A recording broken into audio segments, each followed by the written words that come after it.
we are Rob and Ali, sharing with you our passion of all things cruise and travel. We thought we would give you an update about the Brisbane Cruise Terminal. Yes, so throughout our winter season here in Brisbane, we've had only P&O. All the other cruise ships left and went over to their various other locations for the Northern Hemisphere summer season. So we've got Luminosa, Carnival ship on the way back now. We've got the Quantum of the Seas, the Royal Caribbean ship that's coming back. I think Princess have got a ship that's it's not permanently based here, but I think it's going to be calling in.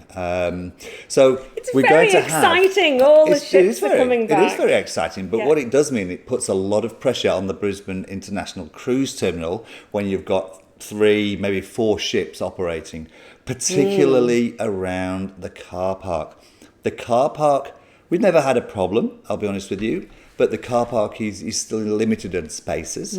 They are building another 350 car park spaces, but they will not be ready until next year. 2024. 2024, that's right. So, if you need to book, and I've seen a lot of people on social media saying that the car parks are full. It used to be that you could only book within 3 months of your travel. They changed that now for website only bookings. So if you're booking on the website, you can now book 6 months in advance. But if you're booking on the app, it's still only 3 months. So if you're relying on your app and you're 3 months out, bearing in mind that other people may have already been booking it for the previous 3 months. So as soon as you know, if you want to use Wilson's parking at the terminal, best bet is to just book it in, lock it in. Yeah. 3 car parks. One is just a hop, skip and a jump. Oh, yeah, parking one. It's more expensive, but it's still not ridiculously expensive. It's sort of half sheltered, half shaded. Sorry, I just wafted my papers in front of you then.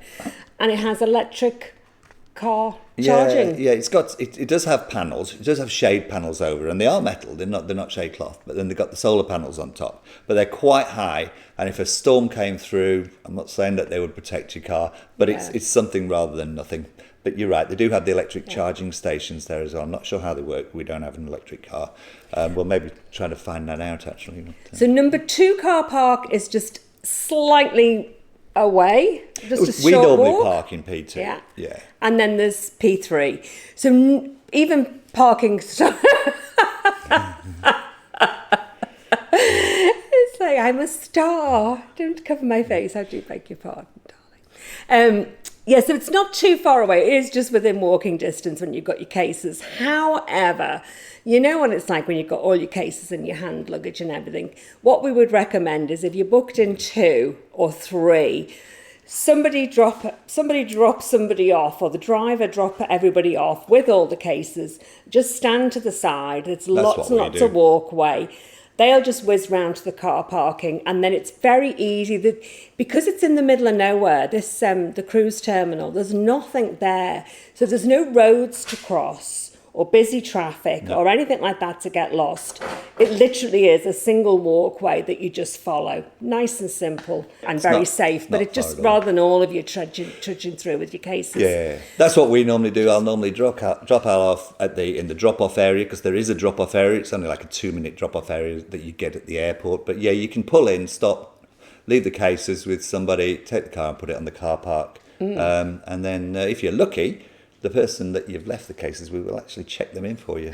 Yes, it's 2 ways. Well, you're not saying 2 ways to check in, but there's one little section that you go to on the left as you walk in, and that's where you drop off the cases. That isn't your hand luggage, and then they're taken care of, and they'll go straight to your cabin, and then you're just free to go to the next little queue, and that then takes you to your check-in desk. Yeah. So P1 and P2 are both bookings only. There's no drive up on P1 and P2, but on P3, which is a little bit further away again, there is. So if you're just going to say goodbye to some people, or just going to have a look at the cruise ship, you can go in there and you pay by the hour. It's not expensive. I think it used to be $5 an hour. I'm not sure what it is at the moment. However, if you are dropping somebody off, you cannot stay and see the ship off. It is a secure parking area. There are fences all around with cameras. They do close all the gates and all the fences before the ship departs. So yeah, it's a great viewing area on the grass there to go and see the ship. But friends and family that are dropping you off are quite welcome to sit with you And we'll tell you about the amenities there, but you can sit and watch the ship and everything. It's not doing anything, it's just sat there. So. No, but it's quite nice. We've been just down to see it. Rather than just drop you off and drive off, they can spend some time with you and have a coffee or a drink or whatever. But they will have to go before you set sail. So that's one option, is to just drive yourself into park. There is no public transport to the Brisbane Cruise Terminal, none whatsoever. So it's either an Uber or a taxi, or somebody to give you a lift. And the other option is to park in some of the parking that is available at the Brisbane airport. And then some of those facilities, they have shuttle buses as part of the parking arrangement. Do you know what I mean? When you have that off-airport parking, there are. Will then give you the shuttle bus to take you to the cruise terminal. Yeah. Of course, they will all have, set times and set days and things for that. So you can find out about that, but that's definitely available. Yeah, there are some parking companies away from the terminal that will offer shuttle service to the terminal if you park with them. And we also had a thought as well. You can now get the train straight through to the airport. So we thought, actually, you could get the train to the airport and then just pick up an Uber to the cruise terminal. That would be quite an efficient and inexpensive way to get you to the cruise terminal. Yes, and as well as there's no public transport, there are actually no hotels near the terminal as well. Like, love it or like it, or hate it, sorry. Love it or hate it. It is what it is. It needed to be built on the other side of the bridge because the bigger ships can't go underneath. And I'm no engineer. I don't know what other options, if there were any. But that's where it is, and that's what we've got. It's very industrial. It is, and there's no accommodation. So if you wanted accommodation, probably the nearest place is Kingsford Smith Drive, or in the city, or other options. Yeah. Research it, but there's no accommodation within a walking distance or otherwise. It's very accessible in this cruise terminal. So there's lifts and there's walking. What do you call them? Moving. They're not elevators. Anyway, whatever they're called. It's all very simple to get round and to move round. And they do have wheelchairs available. Even if you don't normally use a wheelchair or have assisted walking, it's a heck of a walk. It is quite away from the terminal to the ship, isn't it? Yeah, so you've got dodgy hips, dodgy knees. Don't be too proud to actually ask about getting one of these wheelchairs. They have plenty of them, and you can just get taken all the way to the ship. Yeah. So let's just talk about the amenities. They've improved since we've started going. There's still not a lot there, but there are some things starting to grow there. So they've got a little shop with things that you may have forgotten, such as suntan lotions and hats and things like that you can get. And ice creams. That's all. The kids will see the ice cream. It's quite touristy, that as well. There's souvenirs and things like that. Yeah. I think that's as well, if you've forgotten to get something for somebody, the person that's coming to pick you up and you think, you can run in and get them a... Might be more for here t-shirt. It might be more for the people coming to Brisbane who don't really want to go into Brisbane. They get off the ship, buy some souvenirs, and then hop back on the ship again. Yeah.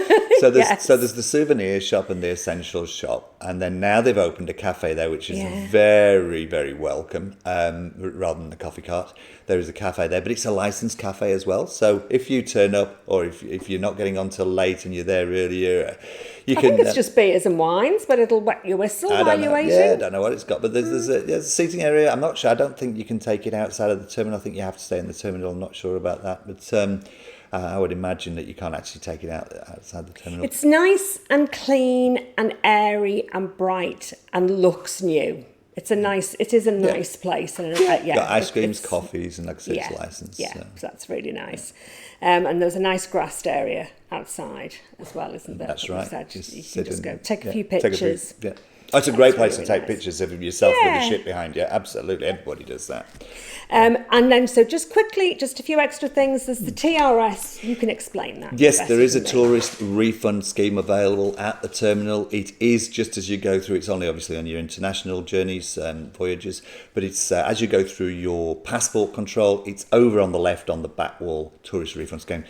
What that is if you buy an item that you take with you within a certain period of time, they will allow you to claim the GST back on it if you take it with you and bring it back. Be aware though, I'm not going to go into tourist refund scheme, I'm just going to say it's there, but it does actually form part of your goods entitlement. I think it's $900 at the moment you're entitled to bring in from an international cruise per person.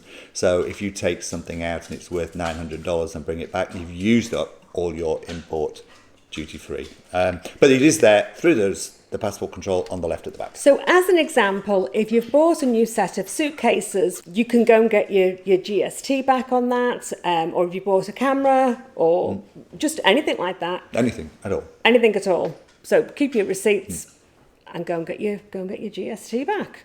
And then the other thing was, just a quick one, is you can take, when I'm saying drinks here, I mean things like coffee or water in your flask or even in a drinks water bottle, bottle, just anything like that. You can take that as you are moving through your queue to the check-in desk. So you can have it there.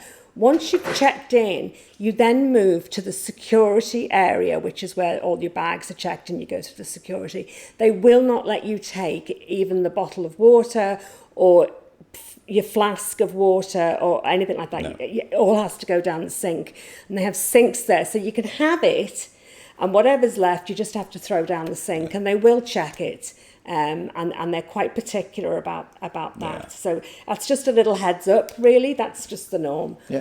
And I don't think there was anything else. No, I don't think to we've got heads anything up else at the about, moment. So, that's our quick update on the Brisbane International Cruise Terminal. If you've liked this video, please hit like, please hit subscribe, hit the notification button if you want to see more of our videos. Thank you for watching. We will leave you for now. And if you're going, have a fantastic holiday. Without fail. I know, There we I go. always have to get that in because I'm so excited for everybody to be going away. Thanks for watching. We'll see you in the next one. Bye for now. Bye.